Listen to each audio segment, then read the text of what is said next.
Hi there, my name's Jordan and today I'll be showing you how to record the results of a patch test within Salon by Premiere software. Let's spread some colour to your know-how.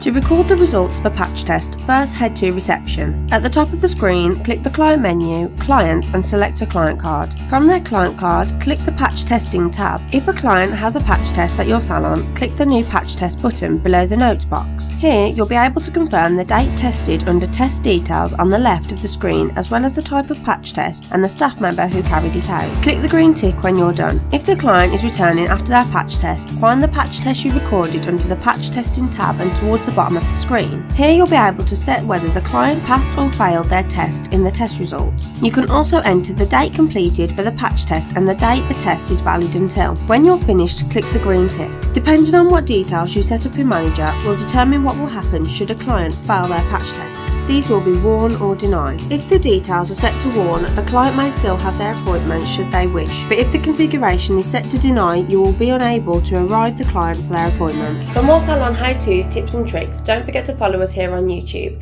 You can also catch up with us on Instagram, Facebook and Twitter. Thanks for watching.